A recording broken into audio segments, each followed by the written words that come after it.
"Ma'am, you'll need to order something or give the table to a paying customer." The elderly woman looked up from the menu. Her eyes didn't quite focus on Renee Carver, the manager standing over her.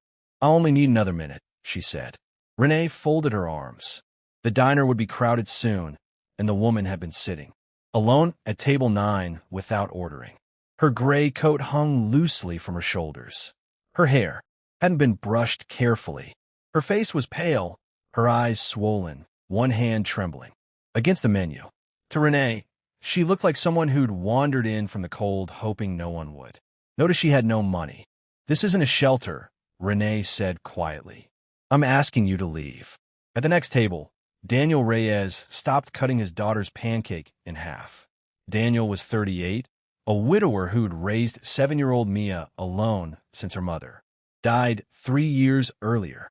6 months ago, he'd also lost the compliance job he'd held for 12 years, walked out of Halden Corp with a termination file that said gross misconduct and no explanation attached to it. He watched the woman's hand shake against the menu, watched her try to gather herself. Instead of arguing, he slid his own plate across the table before he'd fully decided to do it. "She's with us," he said. "Put whatever she wants on my check." Renee looked between them, confused. The woman looked at Daniel like she wasn't sure. She'd heard him right. Mia just kept eating, used to her father giving away things they didn't have enough of. The woman's name was Eleanor Ashford. She didn't offer it, and Daniel didn't ask. What none of them knew yet, not Renee, not Mia, not Daniel himself, was that Eleanor Ashford owned Halden Corp, and in 3 days, she'd be sitting in a boardroom asking why a man named Daniel Reyes had been erased from her company's records without a signature, without evidence, without her ever being told. 3 years ago, Daniel Reyes believed in exactly 3 things: hard work, honesty, and Halden Corp. He'd started in the mailroom at 26, fresh out of a community college accounting program, still grieving a father who died without leaving him much besides a work ethic. By the time he turned 35, he'd worked his way into compliance, the department nobody thought about until something went wrong. He was good at it, methodical, the kind of employee who read the fine print nobody else bothered with. His wife, Claire, used to tease him about it. "You'd flag your own birthday party for a permit violation," she'd say, and he'd laugh because it was probably true. Claire died when Mia was 4. An aneurysm, sudden, no warning at all. One day she was packing lunches, and 3 days later Daniel was standing at a funeral trying to figure out how to explain to a 4-year-old that mommy wasn't coming back from the hospital. Halden Corp gave him 2 weeks of bereavement leave and a card signed by people he barely knew. His supervisor, a man named Gregory Pratt, told him to take whatever time he needed. Daniel never forgot that kindness. It was part of why he trusted the company as much as he did. Gregory had been his direct supervisor for 8 years by then. 52, silver-haired, the kind of man who remembered his employees' kids' names and asked about them without being prompted. Daniel considered him close to a mentor, maybe even a friend. What Daniel didn't know was that Gregory reported to a woman named Vanessa Klein, Sr., Vice President of Operations, and that Vanessa had spent the better part of a year quietly steering contracts toward a shell logistics company that funneled money back through her husband's name. Daniel had no reason to suspect any of it. He signed off on routine audits. He flagged small discrepancies here and there, the kind every department has, and Gregory always thanked him for catching them. "You keep this place honest," Gregory told him once, over coffee in the break room. "Don't ever stop doing that." Daniel believed him. He didn't know that 6 months before his termination, he'd flagged an invoice from a vendor called Rilling Logistics, a company with no verifiable address and a contract that had ballooned from $80,000 a year to $2.4 million. He'd sent the flag to Gregory the way he always did. Routine, nothing that felt urgent. Gregory never forwarded it. Instead, Gregory sat on it for 3 weeks before mentioning it, almost in passing, to Vanessa Klein during a budget meeting neither of them expected anyone else to hear about. Daniel kept working, kept trusting the process. kept believing that if something was wrong, the company would want to know the way any honest business would. He had no idea that somewhere above him, two people were already deciding what to do about a compliance officer who asked too many of the right questions. He just noticed over those final weeks that Gregory started closing his office door more often, that meetings he used to be invited to stopped including him, that the warmth in Gregory's voice had started to feel a little more careful, a little more measured, like a man, choosing his words around someone he no longer fully trusted. Daniel told himself it was nothing. Everyone gets busy. Everyone has bad weeks. He didn't know it was the beginning of the end. The termination happened on a Wednesday. Daniel remembered that detail clearly later because Mia had a school play that Friday, and he'd spent the morning thinking about whether he could leave work early enough to see it. Instead, HR called him into a conference room. At 10 a.m. Gregory wasn't there. That was the first thing that felt wrong. In 8 years, Gregory had never once let someone else deliver bad news on his behalf. A woman from HR he'd spoken to maybe twice slid a folder across the table. Inside was a termination letter citing gross misconduct, effective immediately. No specifics. No incident. Report. No prior warning. What did I do? Daniel asked. Legal advised us not to discuss the details, she said, not meeting his eyes. He asked to speak with Gregory. He was told Gregory was unavailable. He asked to see whatever evidence existed. He was told the matter was closed. Security walked him to his desk to collect his things, 12 years compressed into a cardboard box that fit under one arm, and escorted him through the lobby he used to walk through every morning at 8:15, coffee in hand, nodding at the same receptionist who now wouldn't look up from her monitor. He sat in his car in the parking garage for 11 minutes before he could make himself drive home. He didn't cry. He kept thinking about Mia, about the mortgage payment due in 9 days, about the health insurance that covered her asthma medication and would run out at the end of the month unless he found something fast. He called Gregory that night. No answer. He called again the next morning. No answer. By the third day, the number had been disconnected from the company directory entirely, like Gregory had simply stopped existing the moment Daniel needed him. What Daniel didn't know, what he wouldn't know for another 6 months, was that Gregory had been forced into early retirement 2 weeks after Daniel's termination, given a severance package large enough to guarantee his silence, and told in no uncertain terms that his pension depended on never speaking to Daniel Reyes again. Vanessa Klein had moved fast once she realized Daniel's compliance flag on Rilling Logistics hadn't disappeared quietly enough. She needed someone to blame if anyone ever looked closely at the account. She needed a name attached to gross misconduct that wasn't hers. Daniel's name was simply the one already sitting in the file. He spent the next several weeks applying everywhere he could think of. Every application asked the same question, reason for leaving previous employment, and every honest answer led to the same silence afterward. A few recruiters admitted, off the record, that a call to his previous employer had ended the conversation before it started. He started selling things he didn't need, then things he did. His savings, built carefully over a decade, thinned out faster than he'd ever imagined possible. He never told Mia how bad it had gotten. He made game shows out of grocery budgeting, took her to the library instead of the movies, told her the free days were more fun anyway, because they got to pick anything they wanted.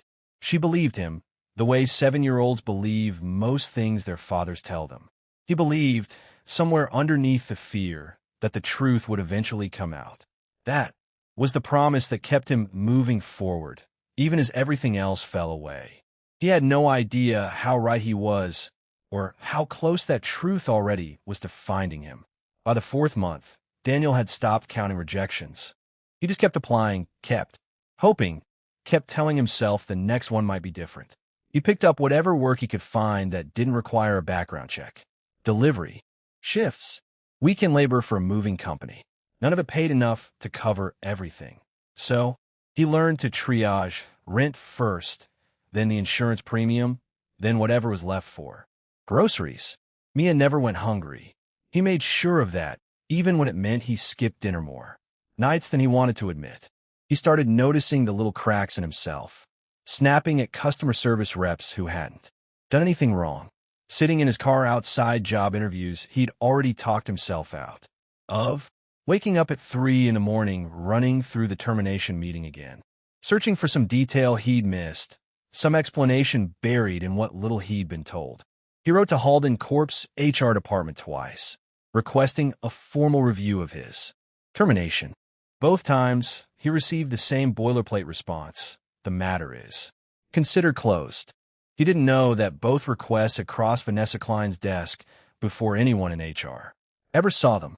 She'd flagged his name months earlier, quietly, in case he ever tried to push back. Every inquiry with his name attached got rerouted to her first.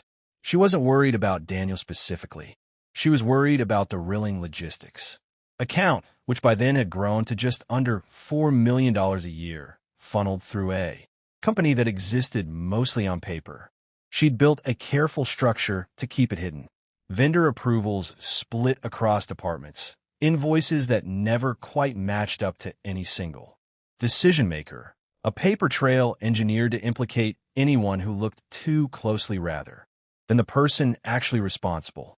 Daniel's compliance flag, all those months ago, had been the first real threat to that structure. Removing him had bought her time. But time wasn't the same as safety, and some nights, alone in his kitchen after Mia was asleep, Daniel found himself wondering if it had been more than a mistake, if someone, somewhere had wanted him gone specifically. He had no proof, just instinct, and the particular silence of Gregory's disconnected number, and the fact that nobody at Halden Corp would say his name out loud anymore. He started keeping a folder of his own. Every email he'd ever sent flagging a discrepancy. Every response, or a lack of one. It wasn't much. He didn't have access to company systems anymore, but it was something. A record, at least, that he'd asked the right questions before anyone decided he was the problem. He didn't know if it would ever matter. He kept it anyway, tucked in a drawer beneath old bills. The way some people keep things they're afraid to throw away and afraid to look at too closely. 3 days after the diner. After the morning he'd given his breakfast to a stranger without thinking twice. He still hadn't given the moment much thought. It had felt small at the time. A decent thing to do, nothing more. He had no way of knowing that the woman he'd fed was, at that exact moment, sitting across from a private investigator in a downtown office, sliding a folder across the desk with his name typed at the top. Find out everything, Eleanor Ashford said. Start with Gregory Pratt. The investigator, a woman named Priya Malhotra, had worked for Eleanor for nearly a decade, and had learned not to ask why a specific name mattered until the file was already open. And if I find something that leads higher than a supervisor? Priya asked. Eleanor didn't hesitate. Then that's exactly where I need it to lead. Neither of them said Vanessa Klein's name yet, but somewhere in Eleanor's private ledger of who reported to whom, and which accounts had grown suspiciously large under whose signature, a shape was already beginning to form. Daniel kept working his delivery shifts, kept checking job boards, kept telling Mia everything. We'll be fine. He had no idea that 4 floors above a boardroom he used to walk into every morning, someone had finally started asking the questions he'd been asking alone for 6 months. And this time, the person asking had the power to get real answers. Priya Malhotra found Gregory Pratt living 2 states away, in a small house he'd paid for in cash 3 weeks after Daniel's termination. She didn't approach him directly at first.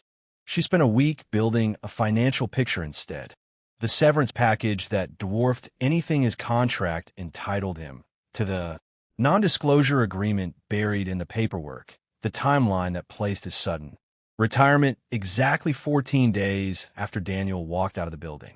When she finally knocked on his door, she didn't lead with accusations. She just laid 3 documents on his kitchen table and waited. Gregory stared at them for a long time before he spoke. I have grandchildren, he said quietly. I signed that agreement to protect my pension, not because I believed he deserved it. Then tell me what you do believe, Priya said. It took him almost an hour to say all of it. The compliance flag Daniel had sent on Rilling Logistics, the way Gregory had sat on it, uneasy, before mentioning it to Vanessa Klein. The meeting 2 days later where Vanessa told him, in words careful enough to survive a lawsuit, that the flag needed to disappear along with whoever had raised it. She never said fire him outright, Gregory said. She didn't have to. I understood what she meant. He drafted the termination letter himself, at her direction, and backdated a fabricated warning to make the file look legitimate. He'd told himself it was a formality, that Daniel would land somewhere else, that the damage would be minimal. He hadn't checked in the 6 months since.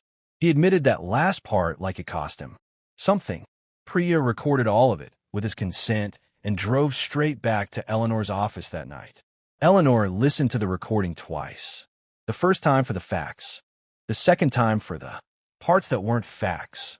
The guilt in Gregory's voice, the casual cruelty in how Vanessa had apparently phrased her instructions, the quiet devastation of a man's entire career erased to protect someone else's theft.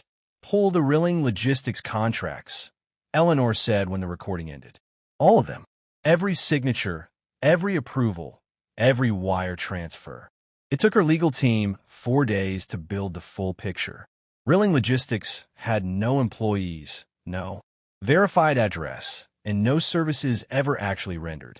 Nearly $4 million had moved through it over 18 months, routed eventually into accounts connected to Vanessa Klein's husband. Daniel's original compliance flag, the one Gregory had buried, had identified the exact irregularity that would have exposed the entire scheme 18 months and millions of dollars earlier than Eleanor's own investigation now had. Eleanor sat with that fact longer than any other part of the file. A compliance officer had done his job, had done it well, carefully, exactly the way she'd always hoped every employee at her company would. And for that, he'd been erased, his name attached to a lie, his career destroyed, his family pushed to the edge of losing everything so that one executive could keep stealing without consequence. She thought about the diner, the way he'd slid his plate across the table without a second thought, not knowing who she was, not expecting anything in return. She hadn't known, sitting there, that she was looking at the one person in her entire company who tried to stop this before it started. Give me everything on Vanessa Klein, Eleanor said. I want it airtight before I do anything else. Priya nodded, already reaching for her laptop. And Daniel Reyes? Eleanor was quiet for a moment. Not yet, she said. Not until I can give him back everything that was taken. Not just an apology. Across town, Daniel sat at his kitchen table, going through the same job listings he'd already checked twice that day, with no idea that $4 million, a buried compliance flag, and his own name were now sitting at the center of the most serious investigation Halden Corp had seen in a decade. He just knew Mia needed new shoes soon, and he still didn't know how he was going to manage it. The eviction notice came on a Monday. Daniel had missed rent twice in the past 4 months, catching up just enough each time to avoid this exact letter. This time, he hadn't caught up fast enough. 30 days, it said. 30 days, or the landlord would file for formal eviction. He sat at the kitchen table after Mia went to bed and did the math 3 different ways, hoping one of them would come out better than the others. None of them did. His car needed a repair he couldn't afford, so he started walking Mia to school, adding 40 minutes to a morning that already started too early. His unemployment benefits had run out 2 months earlier. The delivery shifts paid just enough to keep the lights on most weeks if nothing went wrong. Something always went wrong. Mia's asthma medication came up short at the pharmacy that Thursday. Insurance lapsed. Prices he couldn't cover out of pocket, and he stood at the counter doing mental math he'd already done a dozen times, trying to figure out which bill could wait another week so his daughter could breathe easier. He put the inhaler on a payment plan and drove home with his jaw tight, the particular kind of tight that came from swallowing panic in front of your kid. Mia didn't complain. That was almost the worst part. She'd learned, without him ever explaining it directly, not to ask for things. She stopped mentioning the birthday party she'd been invited to, the one that would have needed a gift he couldn't buy. She started saying she wasn't hungry at dinner, portioning her own plate smaller without being asked, and he had to leave the room twice that week so she wouldn't see him cry over a 7-year-old learning to go without. He thought about calling his sister in Ohio, the last relative he had who might help. He picked up the phone twice and put it down both times, too ashamed to say the words out loud. He thought about the diner. Not often. He was too tired most days to think about anything beyond the next bill, but sometimes, lying awake, he found himself remembering the elderly woman's face, the way she'd looked at him like his small act of kindness had actually mattered. He didn't know why the memory comforted him. It just did a little on the nights nothing else did. He applied for 41 jobs that month. He heard back from 3, all rejections, one of them citing concerns raised in your employment history, without further explanation. He started to wonder if the label would follow him forever. If Halden Corp's silence about his termination had effectively ended his career permanently, without ever telling him why. He stopped believing, some nights, that the truth would ever come out. He told himself he needed to stop waiting for vindication and start focusing on survival, on finding any job, any income, anything that kept the eviction notice from becoming an eviction. He didn't know that 4 floors up in a building he used to work in, Eleanor Ashford was reviewing the final page of a case against Vanessa Klein, thick enough to end her career and possibly her freedom. He didn't know his name was written across the top of the document that would clear him. He just knew he had 18 days left before the eviction notice became real, and no idea how he was going to stop it. The knock came on a Saturday morning, while Daniel was trying to figure out how to explain to Mia that they might need to stay somewhere else for a while. He almost didn't answer it. He assumed it was the landlord, or worse, someone official with paperwork he didn't want to sign. Instead, a woman in a gray blazer stood on his porch, a leather folder tucked under one arm. "Daniel Reyes?" she asked. "My name is Priya Malhotra. I work for Eleanor Ashford." The name meant nothing to him at first. Then it did. The woman from the diner, the one whose face he still thought about some nights without knowing why. "Is she all right?" he asked before he could stop himself. Priya almost smiled at that. "She's fine. She'd like to speak with you about your termination from Halden Corporation." Daniel felt something in his chest tighten, an old, familiar defense mechanism kicking in. "I don't understand what that has to do with her. She owns the company," Priya said, "and she spent the last several weeks finding out exactly what happened to you." He didn't believe it at first. 6 months of silence, of doors closing, of a label he couldn't shake, and now a stranger on his porch telling him someone had finally listened. He almost said no. Some tired, guarded part of him expected this to be another dead end, another false hope that would cost him more than it gave back. He'd learned the hard way not to trust good news that arrived without explanation. But Mia was inside, asking who was at the door, and something about the way Priya waited, patient, unhurried, like she had all the time in the world for him to decide, made him step outside and pull the door shut behind him. "What did you find?" he asked. Priya opened the folder. Inside was a printed email, dated 14 months earlier, with his name at the bottom, his original compliance flag on Rilling Logistics, the one he'd sent to Gregory and never heard about again. "This is what got you fired," she said. "Not misconduct. This." He stared at it for a long moment, feeling something shift under his feet that he didn't have words for yet. Not quite relief, not quite anger. Something in between, sharp enough to make his hands shake slightly as he held the page. "Why would she care?" he asked. "She doesn't know me. She met you 3 weeks ago," Priya said, "at a diner. You gave her your breakfast." Daniel went still. "That was her." Priya nodded. He thought about that morning, how ordinary it had felt, how little he'd expected from it. He hadn't done it to be noticed. He'd done it because a woman needed help and he'd had just enough to give, even when he had almost nothing. "She wants to meet with you," Priya said. "Formally. She has something she wants you to see, and something she wants to offer you. But I should tell you, this isn't a small conversation. What she's found implicates people. It can mean a legal case, public exposure. It won't be quiet, and it won't be quick. Daniel looked back at the door, at Mia's shadow moving behind the curtain, waiting for him. He'd spent 6 months trying to survive quietly, trying not to make waves, trying to protect his daughter from a fight he wasn't sure he could win. Saying yes to this meant reopening everything. It meant risking more disappointment, more doors closing in front of someone who finally had the power to open them. But saying no meant staying exactly where he was. Walking Mia to school in the cold, rationing an inhaler, waiting for an eviction notice to become eviction. "All right," Daniel said. "Where do I need to be?" Priya handed him a card. Monday, 9 a.m. Her office, not Halden's.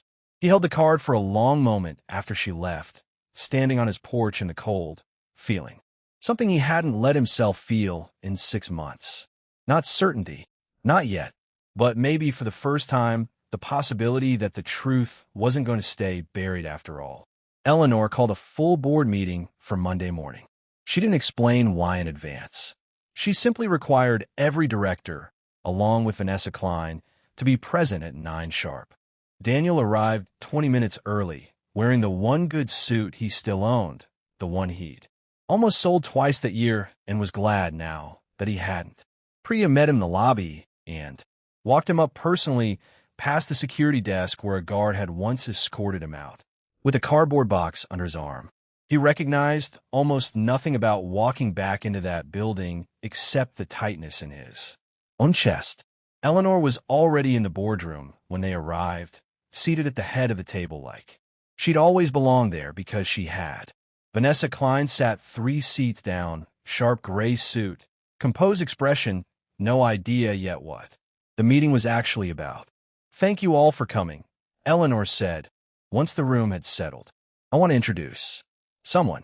Daniel Reyes worked in this company's compliance department for 6 years. 6 months ago, he was terminated for what this company's records describe as gross misconduct. Vanessa's expression didn't change. "Not yet. I've spent the last several weeks reviewing exactly what that termination was based on." Eleanor continued. "I like to walk everyone through what I found." She nodded to Priya, who dimmed the lights and began the presentation. The compliance flag came first, Daniel's original email, dated 14 months earlier, identifying irregularities in the Rilling Logistics contract. Then Gregory Pratt's recorded statement, his voice filling the room, describing exactly how the flag had been buried, how the termination letter had been drafted at Vanessa's direction, how a fabricated warning had been backdated to justify a firing that had nothing to do with misconduct and everything to do with silence. Then came the financial records, nearly $4 million, routed through a shell company, with no employees and no services rendered, ending eventually in accounts tied to Vanessa's husband. By the time the lights came back up, Vanessa's composure had cracked into something closer to panic. "This is a mischaracterization," she said. "These documents are authenticated," Eleanor said calmly.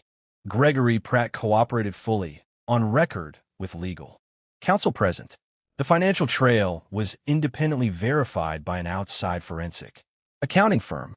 "Everything you're seeing has already been submitted to the appropriate authorities." The room had gone completely silent. "You destroyed a man's career," Eleanor said, "to protect $4 million you stole from this company. You let a good employee, one of the only people who actually did his job, take the fall for your theft. You cost him his health insurance, his savings, very nearly his home."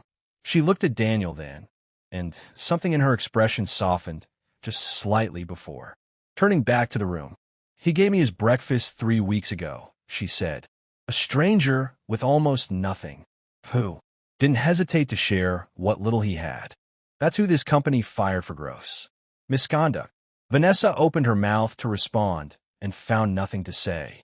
Security, already briefed, stepped forward to escort her from the building, the same walk Daniel had made 6 months earlier, except this time, everyone in that room understood exactly why it was happening.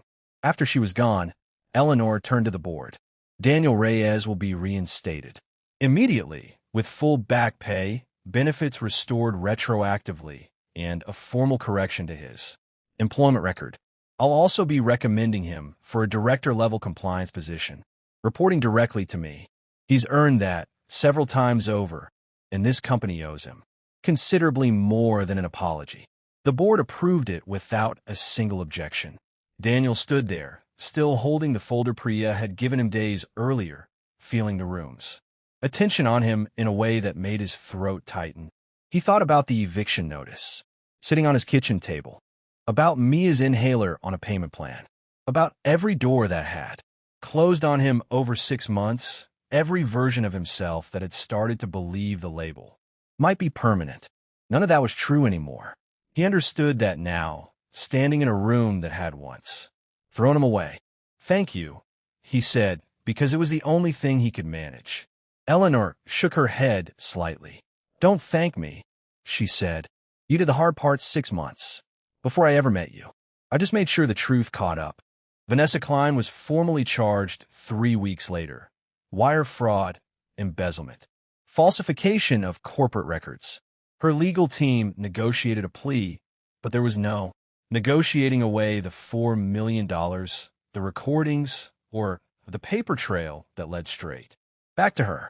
She lost her position, her reputation, and eventually her marriage, once her husband's own involvement came to light during discovery. Gregory Pratt kept his pension. Eleanor made sure of that, in exchange for his full cooperation, though she never let him forget what his silence had cost. He sent Daniel a letter, eventually admitting everything he hadn't said in person. Daniel read it once and put it away. He didn't need the apology to move forward, but he appreciated that Gregory had found the courage to write it. Daniel started his new position 4 weeks after the board meeting. Director of Compliance, a corner office, a title that came with the kind of security he hadn't let himself imagine in months.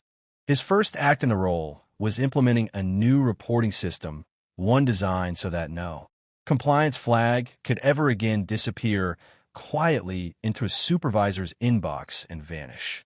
He caught up on rent within the first month, paid off the eviction notice before it ever became real, took Mia to get new shoes, and then, because she'd earned it after months of quiet patience, a few things she wanted instead of just needed. Her asthma medication came off the payment plan. Her birthday party invitation stopped needing excuse. Eleanor and Daniel stayed close after that, in a way neither of them had expected. She'd checking on him some Fridays, dropping by his office with no real agenda, and he came to understand that she'd been lonelier than her wealth ever let on, a widow with no children of her own, running a company that mostly saw her as a name on letterhead rather than a person who still noticed when someone needed help. Mia started calling her Miss Eleanor, and eventually, without either of them planning it, Eleanor became a fixture at school recitals and birthday parties, the way family sometimes forms in places you don't expect.